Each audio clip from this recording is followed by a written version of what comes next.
Hello les amis, allez, aujourd'hui on rentre dans le vif du sujet. Euh, on va voir ensemble les choses, on va commencer par ça, les choses à ne pas faire durant cette campagne électorale. Allez, au fait la campagne électorale, c'est pas un concours de qui va crier le plus sur Facebook, sur TikTok ou sur les réseaux sociaux. C'est un moment dans lequel on doit écouter, on doit voir clair dans les idées que proposent les différents candidats. Et justement, il ne faut surtout pas faire de cette période une période dans laquelle on va se retrouver en train de pleurer, on va se retrouver en train d'aller au commissariat pour demander à ce qu'on libère nos frères, nos amis, notre enfant et autres.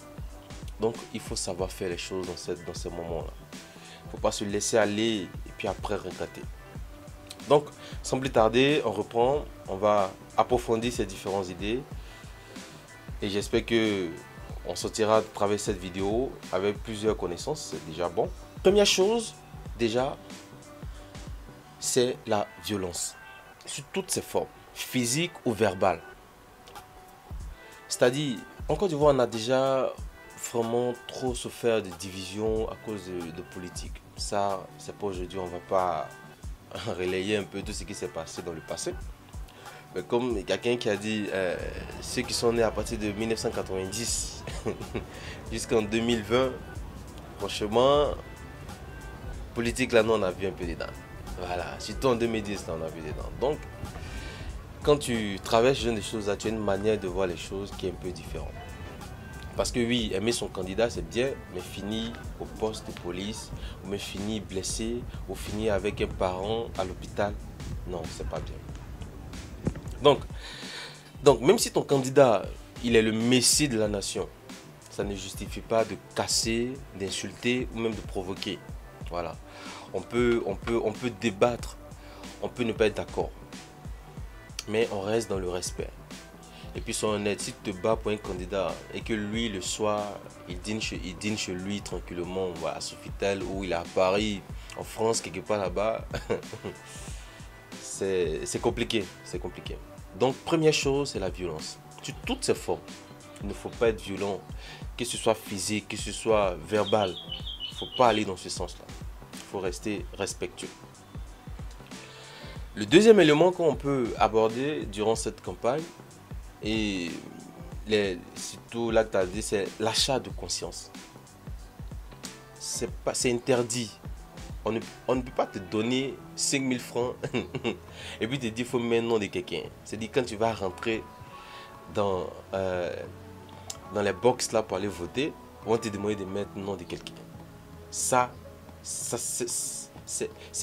ça proscrit quoi.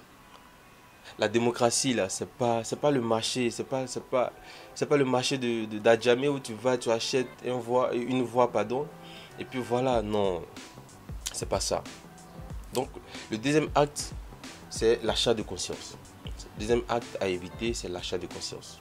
Personne ne va te payer pour te dire qu'il faut voter pour quelqu'un. Non, tu vas voter pour quelqu'un parce que tu es sûr, tu sais que ce candidat-là, il sera l'idéal pour toi et pour ton pays.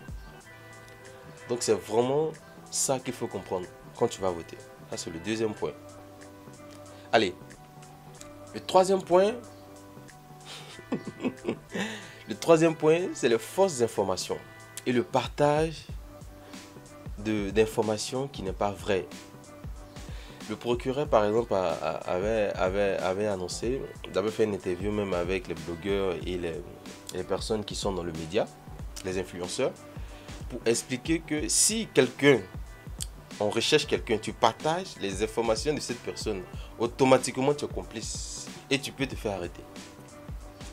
Si quelqu'un fait des actes ou bien insulte, fait des actes, lance à la violence ou quoi que ce soit, tu partages ces informations-là, automatiquement tu deviens complice de cette personne. Est-ce que vous comprenez un peu? Donc, la fausse information, que tu n'es pas la base, mais tu peux te retrouver en train de te faire inculper pour ça. Donc, il faut vérifier, il faut avoir l'amabilité de vérifier l'information que tu partages sur ta page, sur ton profil. Parce que ça peut te coûter très cher. Si vous remarquez, ces derniers jours, même les gens qui passent, tu regardes et puis basta, tu passes. Tu ne partages pas comme ça. Parce que si la personne, ce qu'il est en train de dire, si ce n'est pas vérifié, et que toi tu relayes, automatiquement tu es complice de cette personne. Donc si tu vois une information, vérifie la source. Vérifie la source. Va chercher mon frère. Ne te jette pas en train de partager. Sois pas un fanatique. Ne rentre pas dans le fanatisme. C'est dangereux. Et puis surtout aussi, il y a un autre truc qui se passe aussi. Il y a des personnes qui sont sur Internet. Ils prennent telle information. Et ça, on voit surtout beaucoup. Je vois ça quand je suis sur TikTok souvent. Surtout avec les informations du président du Burkina Faso, IB. Ils vont prendre les images, ils vont modifier, ils vont faire telle chose pour dire les mélanges d'informations contre champion. Si tu es derrière ça, on te prend là. Tu as les. Donc les montages bizarres qui par exemple qui vont discréditer quelqu'un qui ne sont pas vérifiés, tous ces genres de choses sont à proscrire durant surtout cette période-là. Allez, donc le troisième point, je reviens dessus, le troisième point à éviter, c'est la fausse information. Vérifie l'information que tu vas partager parce que ça peut te poser préjudice. Le quatrième point qu'on peut aborder durant cette période électorale en tant que jeune conscient, c'est de ne pas déchirer ou détruire les affiches par exemple d'un candidat qui tu ne soutiens pas. Voilà. Je suis de tel parti, c'est pas parce que j'ai vu une affiche qui est à côté de chez moi, qui ne me convient pas, que je vais déchirer. Ça se fait pas. C'est normal, on est en période de comparaison. Ça, on appelle une période. C'est une période dans laquelle chaque candidat doit exposer, chaque candidat doit se montrer. Donc si on met une affiche à côté de toi, tu n'as pas le droit de déchirer. C'est pas quelque chose à faire. Faut pas, c'est pas parce que tu as vu une affiche d'un candidat tu ne soutiens pas, que tu vas arracher, tu vas déchirer, insulter et autres. Ce sont des actes à punir. Ce sont des actes que la loi punit et qui peuvent coûter cher si on te voit en train de faire ce genre de choses. Donc le quatrième point, c'est de ne pas déchirer ou détruire les affiches d'un autre candidat ou d'un candidat que tu ne soutiens pas. Voilà. Le but de tout ça, c'est que la campagne se passe dans la paix, la transparence et surtout la maturité. La maturité de la part de nous, les jeunes. Voilà. Une maturité de savoir qu'est-ce qu'il faut faire et qu'est-ce qu'il ne faut pas faire. Donc, d'une manière, avec tous ces différents éléments respectés, tu vois que c'est simple. La campagne peut se passer simplement, tranquillement. Pas de violence, pas d'achat de conscience, pas de fake news, pas de sabotage et surtout le respect des lois. Allez, donc si on veut une campagne propre, digne et surtout responsable, ce sont les éléments qu'il faut prendre en compte. Il faut agir dans ce sens-là. Parce que c'est vrai, la politique, c'est pas sale. C'est nous qui rendons les choses bizarres. C'est-à-dire, on oublie les différentes valeurs, on oublie les choses qui sont vraiment importantes, quoi. Allez, donc on se prend dans les prochaines vidéos. On va faire l'effort de ne pas que ces vidéos soient trop longues.